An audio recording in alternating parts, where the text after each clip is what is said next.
Hi friends, ഞാൻ ഇന്ന് വന്നിട്ടുള്ളത് ക്യാരറ്റ് കൊണ്ട് എളുപ്പത്തിൽ തയ്യാറാക്കിയെടുക്കാൻ പറ്റുന്ന ഒരു സ്നാക്സിൻ്റെ റെസിപ്പിയായിട്ടാണ്. ഇത് എങ്ങനെയാണ് തയ്യാറാക്കുന്നത് എന്ന് നോക്കാം. അതിനായി തൊലി കളഞ്ഞ് ക്യാരറ്റ് എടുത്തിട്ടുണ്ട്. ഇത് ഒന്ന് ഗ്രേറ്റ് ചെയ്തെടുക്കുകയാണ് ചെയ്യുന്നത്. ചെറിയ ഗ്രേറ്ററിലല്ലാതെ വലിയതിലിട്ടിട്ടാണ് ഗ്രേറ്റ് ചെയ്തെടുക്കുന്നത്. ഇങ്ങനെയാക്കിയാൽ നമുക്ക് കടിക്കാനായിട്ട് കിട്ടും. ഇത് എല്ലാം ചെയ്തെടുത്തിട്ടുണ്ട്. ഇനി ഇത് ബൗളിലേക്ക് മാറ്റി കൊടുക്കാം.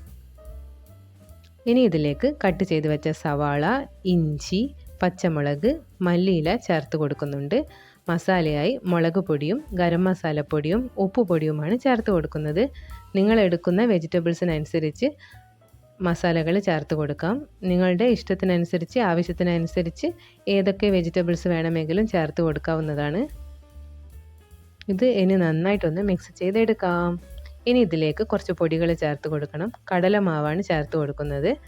ഇത് കുഴച്ചെടുക്കാൻ ആവശ്യമായിട്ടുള്ള കടലമാവ് കുറച്ചായിട്ട് ചേർത്ത് കൊടുക്കാം.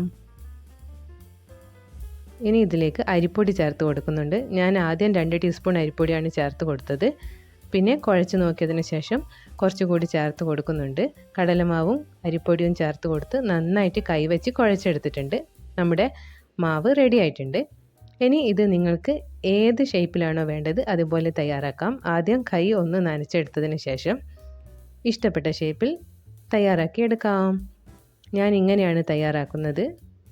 ഇനി എല്ലാം ഇതേപോലെ തയ്യാറാക്കി എടുക്കാം. എണ്ണ ചൂടാകാനായി വെച്ചിട്ടുണ്ട്. ചൂടായ എണ്ണയിലേക്ക് ഒരു നുള്ള് ഉപ്പുപൊടി ചേർത്ത് കൊടുക്കുന്നുണ്ട്. ഇങ്ങനെ ചെയ്യുകയാണെങ്കിൽ ഫ്രൈ ചെയ്തെടുക്കുന്ന സമയത്ത് ഒട്ടും എണ്ണ കുടിക്കാതെ നമുക്ക് പലഹാരം തയ്യാറാക്കാം. ആദ്യം ഫുൾ ഫ്ലെയിമിൽ വെച്ചതിന് ശേഷം ഇട്ട് കൊടുത്തിട്ട് സ്ലോ ടു മീഡിയം ഫ്ലെയിമിൽ വെച്ച് കുക്ക് ചെയ്തെടുക്കാം. വളരെ എളുപ്പത്തിൽ തയ്യാറാക്കിയെടുക്കാൻ പറ്റുന്ന ക്യാരറ്റ് കൊണ്ടുള്ള ഒരു സ്നാക്സാണിത്. എല്ലാവരും ഒന്ന് ട്രൈ ചെയ്ത് നോക്കൂ. ഈ വീഡിയോ നിങ്ങൾക്ക് ഇഷ്ടപ്പെടുകയാണെങ്കിൽ എൻ്റെ ചാനൽ ഇതുവരെ സബ്സ്ക്രൈബ് ചെയ്തില്ലെങ്കിൽ ഒന്ന് സബ്സ്ക്രൈബ് ചെയ്ത് സപ്പോർട്ട് ചെയ്യണേ. വീഡിയോ ഇഷ്ടപ്പെട്ടിട്ടുണ്ടെങ്കിൽ ഒന്ന് ലൈക്ക് ചെയ്യാനും ഫ്രണ്ട്സിനും ഫാമിലീസിനും ഷെയർ ചെയ്യാനും മറക്കല്ലേ.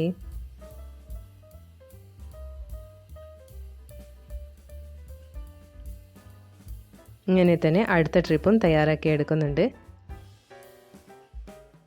ഉപ്പിട്ടത് കൊണ്ട് തന്നെ നമ്മുടെ എണ്ണ ഒട്ടും കുടിച്ചിട്ടുമില്ല. എണ്ണ ഒട്ടും നല്ല ക്രിസ്പി ആയിട്ടും നമുക്കിത് കിട്ടിയിട്ടുമുണ്ട്. എണ്ണ പലഹാരമൊക്കെ തയ്യാറാക്കുമ്പോൾ ഇങ്ങനെ ചെയ്താൽ ഒട്ടും എണ്ണ കുടിക്കാതെ നമുക്ക് പലഹാരം തയ്യാറാക്കി എടുക്കാൻ പറ്റും. വളരെ ടേസ്റ്റി ആയിട്ടുള്ള ക്രിസ്പി ആയിട്ടുള്ള ക്യാരറ്റ് കൊണ്ടുള്ള സ്നാക്സ് റെഡി. ഉള്ളിൽ നല്ല സോഫ്റ്റുമാണ്, പുറമെ നല്ല ക്രിസ്പി ആയിട്ടുള്ള സ്നാക്സാണിത്.